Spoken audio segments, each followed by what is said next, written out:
الذي أسرى بعبده ليلا من المسجد الحرام إلى المسجد الأقصى الذي باركنا حوله لنريه من آياتنا إنه هو السميع البصير صدق الله العظيم وصدق رسوله النبي الكريم الأمين إن الله وملائكته يصلون على النبي يا أيها الذين آمنوا صلوا عليه وسلموا تسليما الصلاة والسلام عليك يا سيدي يا رسول الله وعلى آلك وأصحابك يا حبيب الله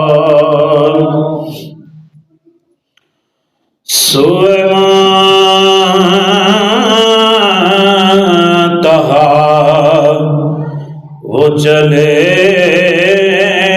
نبی سرلا مکان سے طلب ہوئی سوئے منتہا وہ چلے نبی سرلا مکان سے طلب ہوئی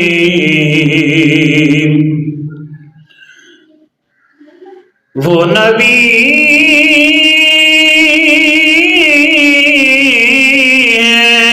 جن کے وہ مکان وہ خدا جس کا مکان نہیں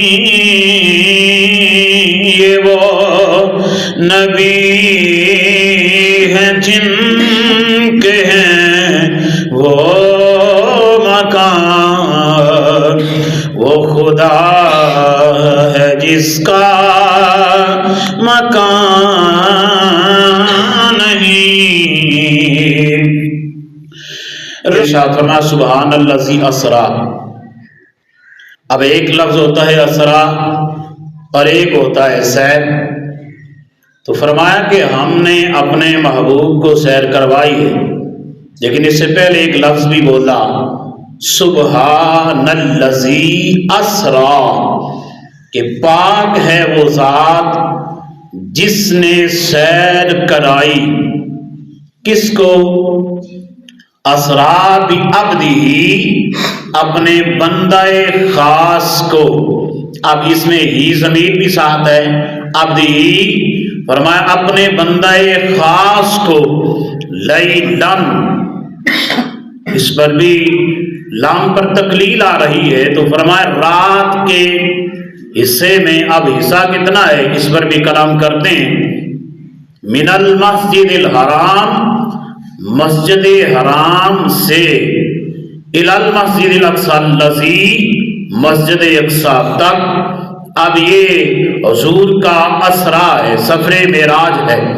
تو آگے فرمایا کہ الذی بارکنا حولہ لنریہ من آیاتنا، اب مسجد حرام سے مسجد اقصی تک سیر کیوں کروائی، اور پھر مسجد اقصی میں انبیاء کرام علیہ السلام کو جمع کیوں فرمایا؟ اس میں بہت ساری حکمتیں آتی ہیں۔ فرمایا کہ الذی بارکنا حولہ، حول کو کہتے ہیں، یہ لفظ اردو میں بھی استعمال کیا جاتا ہے، اور یہ یاد رہے کہ اردو میں سب سے زیادہ جو الفاظ استعمال کیے جاتے ہیں اردو ڈکشنری میں وہ عربی کے ہیں، عربی کے الفاظ ہیں جو سب سے زیادہ اردو میں استعمال کیے جاتے ہیں۔ باقی زبانیں بھی اردو میں استعمال کی جاتی ہیں، لیکن سب سے زیادہ عربی کے لفظ استعمال کیے جاتے ہیں۔ حول کہتے ہیں دائرے کو۔ اب فرمایا کہ بارکنا حولہ لنوریہ، کہ یہ جو مسجد اقصی ہے ہم نے اس کے 4 چفیرے، اس کے حول میں اس کے اردا گرد کیا رکھا ہے؟ برکتیں رکھی ہیں۔ بارکنا حولہ لنوریہ من آیاتنا، اور فرمایا کہ ہم نے اس کے 4 چفیرے اپنی کیا رکھی ہیں؟ برکتیں رکھی ہیں کہ ہم اسے اپنی عظیم نشانیاں دکھائیں۔ من آیاتنا، آیاتنا جمع ہے آیت کی، اور اسی سے فرمایا آیاتنا انہ هو السمیع البصیر، کہ ہم نے اپنے بندے خاص کو سیر اس لیے کروائی ہے تاکہ ہم اسے اپنی نشانیاں دکھا سکیں۔ اور پھر فرمایا کہ انہ هو السمیع البصیر، بے شک وہ سنتا اور دیکھتا ہے۔ تو اب اب تھوڑی سی اس کی وضاحت کی طرف بڑھتے ہیں، وقت قریب ہوا جاتا ہے، ایک بات عام پر بھی ہم گفتگو کریں گے۔ تو فرمایا کہ سبحان الذی، اب یہ لفظ بولا جاتا ہے سبح یسبح، تسبیحات سے گردان چلتی ہے، تو تسبیحان اس کا مصدر ہے، تو اسی سے یہ لفظ آگے چلایا جاتا ہے۔ تو فرمایا پاک ہے وہ ذات، کون سی ذات؟ اب اللہ رب العالمین نے معجزہ آقا کونین صلی اللہ علیہ وآلہ وسلم کے معجزے کا ذکر فرمایا، تو اس سے قبل یہ فرمایا کہ سبحان الذی، معجزے کو حضرت عیسیٰ علیہ السلام کو بھی دیے گئے، لیکن وہاں اللہ رب العالمین نے لفظ سبحان نہیں بولا۔ حضرت موسیٰ علیہ السلام کے معجزات کا ذکر ہے، وہاں لفظ سبحان نہیں بولا، حتیٰ کہ کسی نبی کو بھی جو معجزہ عطا کیا گیا ہے اس پر اللہ رب العالمین نے لفظ سبحان نہیں بولا۔ اگر بولا ہے تو کہاں بولا ہے؟ فرمایا ہے حبیب ہم نے آپ کو سیر کروائی ہے۔ اب سرکار کا معجزہ معراج ہے، اس کے علاوہ اور بھی بہت سارے معجزات ہیں، تو سرکار کی ذات تو وہ ذات ہے کہ جو سر کے بالوں سے لے کر پاؤں کے ناخنوں تک معجزات نبوت ہے۔ اب احباب کہتے ہیں جی معراج جو ہے مسجد اقصی سے لے کر مسجد حرام سے لے کر مسجد اقصی تک یہ سیر کیسے ہو سکتی ہے؟ تو اس میں احباب اعتراض کرتے ہیں، بعض کہتے ہیں کہ یہ معجزہ ہے ہی نہیں، بس خواب کا عالم ہے، خواب میں دیکھا تھا۔ تو میں نے کہا نہیں، خواب میں نہیں، اس میں سر کے لفظ سبحان جو ہے، جو بندہ یہ کہتا ہے کہ یہ عقل کے مطابق نہیں ہے، تو میں نے کہا معجزہ ہوتا کیا ہے؟ معجزہ تو ہوتا ہی وہ ہے جو عقل میں آئی نا، تو ہماری عقل میں آ نہیں سکتا۔ اس عقل کا علاج کرواؤ اور عقل درست کرواؤ کہ تمہاری عقل ٹھیک ہو جائے، ٹکانے لگ جائے، تو پھر تمہیں سمجھ آ جائے گی کہ معجزہ ہوتا کیا ہے۔ اور کہتے ہیں جی سمجھ نہیں آتی، یہ عقل کے خلاف ہے، تو میں نے کہا یہ معجزہ ہوتا ہی وہ ہے جو وہی عقل کے خلاف، جو عقل کے مطابق ہو وہ معجزہ ہوتا ہی نہیں۔ جو عقل میں آئے، عقل میں سما سکے، اسے تو معجزہ کہتے ہی نہیں۔ اسی لیے کسی نے کیا خوب کہا تھا نا کہ رب نے اللہ کے پیارے حبیب کو وہ علم عطا فرمائے ہیں، وہ عقل عطا فرمائی، فرمائے کہ العلم خدا نے اینا دیتا جیڑا عقلاں وچ نہ آوے، عقل خدا نے ایوی دیتی جڑی علماں وچ نہ آوے، تے علم خدا نے اینا دیتا جڑا عقلاں وچ نہ آوے۔ تو سرکار کو جو بات کریں تو تمہیں اس بات کی سمجھ نہیں آ سکتی تو معجزہ معراج کی سمجھ کیسے آئے گی؟ اور انہوں نے اس وقت بھی جو احباب تھے انہوں نے حضرت سیدنا ابو بکر صدیق کو اسی وجہ سے تو صدیق کہا جاتا ہے کہ صدیق نے اس معجزہ معراج کی تصدیق کی تھی۔ اور وہ جو آج نہیں مانتے ان کے وہ بڑے اس وقت بھی کہتے تھے، ہر ایک کا دروازہ پر دستخط دے دے کے کہتے تھے کیا تم مانتے ہو کہ کوئی بندہ یہ کہے کہ میں مسجد حرام سے لے کے مسجد اقصیٰ تک سیر کر آیا ہوں؟ ہو سکتا ہے۔ تو جو عقل کے باشندے تھے انہوں نے کہا کہ نہیں جی ہمیں نہیں سمجھ آ سکتی، ایسا ہو ہی نہیں سکتا کیونکہ یہ عقل کے خلاف ہے۔ اور عقل کے خلاف اس لیے کہتے تھے کہ مسجد حرام سے لے کے مسجد اقصیٰ تک جو سفر ہے اس میں 4 مہینے لگتے تھے اتنا سفر طے کرنے میں، لیکن محبوب رب العالمین کے بارے میں رب نے فرمایا کہ ہم نے اپنے حبیب کو یہ سیر کروائی ہے تو کتنے لمحے میں کروائی ہے، اس کا ذکر بھی اللہ رب العالمین نے اس آیت مبارکہ میں ہی فرمایا ہے۔ تو فرمایا کہ سبحان الذی اسریٰ، اے پیارے وہ پاک ہے وہ ذات جس نے آپ کو سیر کروائی۔ اور ہر بندہ بھی اس کے بارے میں بات کرے گا جی یہ ہو نہیں سکتا۔ میں نے کہا ارے نادان تجھے تو گلی میں کوئی چارہ نہیں ڈالتا، تو نبی پاک کے بارے میں بات کرتا ہے۔ نبی کی ذات تو وہ ذات ہے کہ جس کے بارے میں رب بھی کلام کرتا ہے تو کہتا ہے سبحان الذی اسریٰ۔ فرمایا کہ سبحان الذی اسریٰ، پاک ہے وہ ذات، کون سی ذات کہ جس نے اپنے بندے خاص کو رات کے تھوڑے سے حصے میں سیر کروائی۔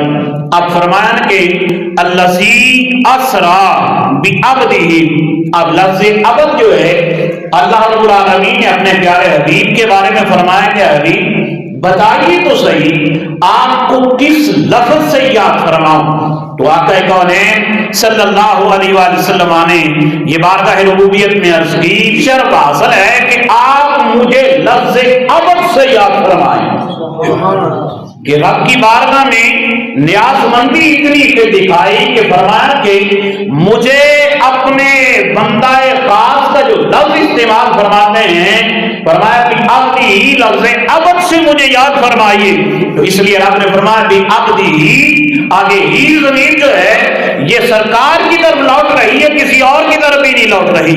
فرمایا کہ کوئی شاید کوئی کہے کہ بھی اب تو وہ سارے ہیں، لیکن ساتھ ہی فرما دیا بھی عبدی ہی اس بندے کو جو ہمارا تمام انبیاء و مرسلین میں خاص الخاص ہے، ہم نے اسے سیر کروائی ہے۔ آگے فرمایا لیلن، اب اس پر 2 زبریں ہیں، لام پر وہ یہ ہے تقلیل کا۔ اب فرمایا کہ رات کے کتنے حصے میں، مفسرین فرماتے ہیں اس پر 2 زبریں ہیں، تنوین کی اور ساتھ فرمایا یہ تقلیل کی ہیں۔ تو فرمایا اس کا مطلب یہ ہے کہ رات کے تھوڑے سے حصے میں ہم نے اپنے محبوب کو سیر کروائی ہے، اور مسجد حرام سے لے کے مسجد اقصیٰ تک اور مسجد اقصیٰ سے اور ادنا کے بلندیوں تک ہم نے اپنے حبیب کو سیر کروائی ہے۔ اور سیر ہوتی کیا ہے؟ سیر تو ہوتی ہے نا بندہ کسی مقام پر جائے، آج کل آپ کسی بندے کا ہی ساتھ لے لیں، وہ سیر کرنے کے لیے جائے تو وہاں کی ساری چیزیں دیکھتا جاتا ہے۔ اب اللہ رب العالمین نے اپنے پیارے حبیب کو سیر کروائی کتنی دیر میں؟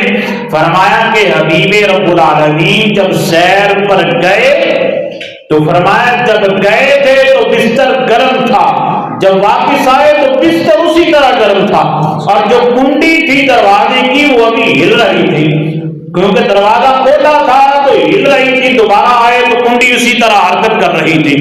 تو اعلیٰ حضرت عظیم البرکت علیہ الرحمہ نے فرمایا نا اسی لیے ارے وہ جان ہے جہان کی، جان ہے تو جہان ہے۔ رات اور دن کا جو تقاضا یہ پورا ہی کیسے ہوتا؟ رات کا وقت کا رکنا مناسبت ہی یہی ہے کہ محبوب جو ہیں وہ کائنات کی جان ہے. اب کائنات میں جان رہی تو نہیں تو وقت آگے آگے کیسے چلتا؟ فرمایا اس لیے حبیب کونین صلی اللہ علیہ وآلہ وسلم جب معراج پر گئے, اس جہان سے اس جہان میں پہنچے تو فرمایا اس جہان کی جان نکل گئی. اب بندے کی جب جان نکلتی ہے, روح قبض ہوتی ہے, تو کیا بندہ حرکت کرتا ہے؟ تو فرمایا یہی حال, یہی عالم جو ہے وہ محبوب کونین کا ہے کہ وہ کائنات کی جان ہے. اور علماء یہ لفظ بھی استعمال فرماتے ہیں جانے کائنات ہیں, کہ جانے جہان کائنات ہے, ہر جہان کی جان سرکار ہے. تو فرمایا کہ حبیب کونین صلی اللہ علیہ وآلہ وسلم کو اللہ رب العالمین نے رات کے تھوڑے سے حصے میں سیر کروائی, اور جہاں سے آپ نے وضو کیا تھا اس نل سے پانی کے قطرے بھی ابھی ٹپک رہے تھے. اس پر ابھی میں حدیث کا سہارا نہیں لے رہا, ابھی تفسیر پر ہی گفتگو ہو رہی ہے. اب فرمایا کہ لیلن, اس پر میاں محمد بخش آپ کی گھڑی رحمہ نے فرمایا نا کہ زیلاں زبراں شداں مداں سب شان تیری وچ آئیاں, زیراں زبراں شداں مداں سب شان تیری وچ آئیاں, آما لوکاں خبر نہ کوئی خاصا رمزاں پائیاں. تو آقا کونین صلی اللہ علیہ وآلہ وسلم کی ان مضامین کو ہر کوئی سمجھ نہیں سکتا, سمجھ وہی سکتا ہے جو خاص الخاص ہے. اور اس لیے آگے جو جملہ کہا نا میاں صاحب نے فرمایا نا کہ خاصاں دی گل آما آگے نئی مناسب کرنی, آگے کا لفظ آپ خود ہی بول لیں تو مناسب ہے. فرمایا کہ اسی طرح ہے کہ جیسے فرمایا نا کہ آما دی گل خاصاں دی گل آما آگے نئی مناسب کرنی, وہ انجے یہ جویں مٹھی کھیر پکا محمد, آگے کی لفظ ہے کتیاں آگے ترنی. تو یہ لفظ تھوڑا سا کڑوا ہے, لیکن فرمایا کہ عام بندوں کی جو خاص بندوں کی بات ہے وہ عام لوگوں کو سمجھ کیسے آ سکتی ہے. اور حبیب تو رب کے ہیں ہی خاص, اور ان کے معجزات بھی خاص ہیں. تو جو کہتے ہیں کہ یہ خواب کا عالم ہے, ان کی عقل کے ساتھ ساتھ وہ ہے بھی عام, انہیں خاص کی سمجھ کیسے آئے گی. اسی لیے فرمایا کہ لیلم من المسجد الحرام, مسجد حرام سے مسجد اقصی تک ہم نے سیر کروائی ہے. تو اب سیر کروائی جب, تو لینے کے لیے کون آیا تھا؟ حضرت جبریل امین کو رب العالمین نے جب بھیجا نا جاؤ میرے محبوب کو لے کے آؤ, تو ساتھ حضرت میکائیل علیہ السلام کو بھی بھیجا کہ 70,000 فرشتوں کی 7 باراق لے کے جاؤ, اور پھر ہر 70,000 ہر فرشتے کے ساتھ 70,000 فرشتہ تھا جو سرکار کو لینے کے لیے آیا. تو فرمایا آسمانوں کی دنیا سے لے کر زمین تک فرشتوں کی قطاریں تھی, اور جب لینے کے لیے آئے تو اب حضرت جبریل امین, امام بخاری نے اور امام عبد الرزاق جو مصنف عبد الرزاق امام بخاری کے استاد ہیں, انہوں نے بھی یہ بات لکھی ہے کہ جب آقا کونین صلی اللہ علیہ وآلہ وسلم کے در اقدس پر حضرت جبریل امین پہنچے تو اب دیکھا کہ دروازہ تو بند ہے. اب سرکار آرام فرما کہاں تھے؟ اس میں مختلف روایت ملتی ہے. ایک روایت ملتی ہے کہ سرکار سینے حرم میں حدیم کعبہ میں آرام فرما تھے. دوسری روایت ہے کہ آپ حضرت علی المرتضی شیر خدا رضی اللہ تعالیٰ عنہ کی ہمشیرہ حضرت ام ہانی کے گھر تشریف فرما تھے. اور یہ روایت حضرت ام ہانی سے بھی مروی ہے جس کو امام مسلم نے نقل فرمایا ہے. اس پر بہت سارے حوالے دیے جا. فرمایا کہ حضرت ام ہانی کے گھر سرکار تشریف فرما تھے. تو اب حضرت جبریل امین علیہ السلام آئے, اب دروازے پر پہنچے, دیکھا دروازہ بند ہے. تو فرمایا کہ اب دروازے پر دستک دی نہیں جا سکتی. اب ادب ہے کہ یہاں پہنچ کر بھی اب پلکوں کے بل چلنا پڑتا ہے. اب یہاں پہ جا نہیں ہے بولنے کی کہ کوئی اونچی آواز سے بھی بات کرے. تو اب حضرت جبریل امین پہنچے اس جگہ پر. اب عرض کی مالک و مولا تیرا حبیب آرام فرما ہے، دروازہ بند ہے. اب حضرت جبریل امین کیا ہیں؟ نوری ہیں کہ بشری ہیں؟ نوری ہیں. اب نوری جو فرشتہ ہے کیا اس کو ضرورت ہے دیوار کی، دروازے کی؟ جو آسمانوں کا جو موٹاپا ہے، جو آسمانوں کا جو جسم ہے، اس کو ضرورت نہیں ہے کہ اس کے اندر سوراخ کیا جائے. اب وہ یہ کہہ رہا ہے، بارگاہ ربوبیت میں عرض کر رہا ہے مالک دروازہ بند ہے، اب جاؤں تیرے محبوب کو جگاؤں تو کس طرح جگاؤں؟ اب فرشتے کو ضرورت نہیں ہے کہ وہ دروازہ، وہ یہ کہے کہ دیوار چیر کر اندر جاؤں، دیوار توڑ کر دروازہ کھولا جائے تو تب اندر جاؤں. فرشتہ دیوار سے ماورا ہے، وہ اس کے بغیر بھی جا سکتا تھا، لیکن تھا باادب بارگاہ نبوی کا. اب عرض کی یا اللہ اب کیا کروں، کس طرح جاؤں؟ اللہ رب العالمین نے حکم ارشاد فرمایا کہ میرا محبوب آرام فرما ہے، میں نہیں چاہتا، حکم دے سکتا تھا رب کہ دروازہ کھولا جائے، دروازے کو چیرا جائے. حکم کیوں فرمایا کہ چھت کو ہی چیرا جائے؟ فرمایا جہاں میرا محبوب آرام فرما ہے اس کے اوپر سے چھت کو چاک کیا جائے. جہاں میرا محبوب آرام فرما ہے اب چھت کو چیرا جائے، چھت کو چاک کیا جائے. تو یہاں سے نیچے آؤ. اب حضرت جبریل امین چھت چاک کرتے ہیں، چیرتے ہیں. اب جب اندر آئے تو دیکھا کہ سرکار کے ہاتھ بھی چادر کے اندر ہے، پورے کا پورا جسم چادر کے اندر ہے. اب ہر مجال نہیں جبریل امین کی کہ سرکار کو آواز دی جائے یا ہاتھ سے ہلایا جائے. یہ بارگاہ نبوی کا ادب ہے. لیکن آج کے ناداں ہیں کہ نبی کے بارے میں بولتے ہوئے بھی شرمندہ نہیں ہوتے، نبی کے علم پر بات کرتے ہوئے بھی نہیں ڈرتے کہ ہم بات کیا کر رہے ہیں. حضرت جبریل امین اب بارگاہ نبوی میں اب دیکھا چار چفیرے گھومے نہ جب تو دیکھا بس پاؤں ننگے ہیں. تو عرض کی بارگاہ ربوبیت میں کہ مالک اب کیا کروں؟ کہا ہے جبریل امین ہم نے کسی اور کے ہونٹوں کو کستوری نہیں بنایا، تیرے ہونٹوں کو کستوری بنایا. فرمایا کہ اب آپ اپنے، میں نے تمہارے ہونٹوں کو کستوری بنایا، کسی اور کے ہونٹوں کو کستوری نہیں بنایا. کستوری کیا ہوتی ہے؟ کستوری ٹھنڈی ہوتی ہے. فرمایا تمہارے ہونٹوں کو کستوری بنایا ہے، کسی اور کے ہونٹوں کو کستوری نہیں بنایا. اب حضرت جبریل امین سرکار کے قدموں کو بوسہ دیتے ہیں. جب بوسہ دیا تو آقا کونین صلی اللہ علیہ وآلہ وسلم بیدار ہو جاتے ہیں. اب یہاں پر کوئی اعتراض کر سکتا ہے کہ سرکار اگر سوئے ہوئے تھے تو پھر جبریل امین جگانے کیوں آئے؟ یاد رکھو سرکار کی اپنی حدیث بھی ہے، امام بخاری امام مسلم ستہ کی جملہ کتب کے اندر یہ بات ہے کہ سرکار دو جہاں صلی اللہ علیہ وآلہ وسلم کا سونا جو ہے عام لوگوں کی طرح سونا نہیں ہوتا تھا. سرکار سوتے تھے لیکن وضو آپ کا نہیں ٹوٹتا تھا. ہم سوتے ہیں تو وضو ٹوٹتا ہے، سرکار سوئیں تو وضو نہیں ٹوٹتا. فرمایا کہ پھر کوئی اعتراض کر سکتا ہے کہ سرکار کو پھر جگانے کی ضرورت کیا تھی؟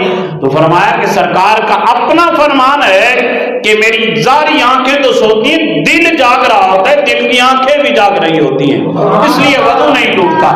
تو سرکار دو جہاں صلی اللہ علیہ وآلہ وسلم کو اب حضرت جبریل امین نے جب ہونٹوں پر بوسہ دیا قدموں میں، اب لوگ کہتے ہیں کہ علماء کے مشائخ حضرات کے ہاتھ نہیں چومنے چاہیے، پاؤں نہیں چومنے چاہیے.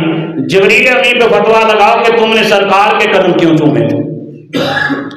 اور پھر حضرت جبریل امین نے تو چومے ہی ہیں، حضرت خواجہ ویسے کرنی کے ہاتھ کا وہ داغ جو ان کے ہاتھ پر تھا اس پر حضرت عمر رضی اللہ تعالیٰ حضرت علی نے بھی بوسہ دیا تھا. اب حضرت ابوبکر کے ہاتھ پہ نہیں داغ، حضرت عثمان کے ہاتھ پہ وہ داغ نہیں ہے، بلکہ داغ وہ حضرت ویسے کرنی کے ہاتھ پر ہے. اور چون کم رہا ہے خلیفۃ المسلمین جو 26 لاکھ، ایک روایت 36 لاکھ مربع کا حاکم ہے. اب اس حاکم کا حال کیا ہے کہ وہ حضرت خواجہ ویسے کرنی کے ہاتھ پر جو بیماری کی وجہ سے بننے والا داغ ہے اس داغ کو چوم رہا ہے. اب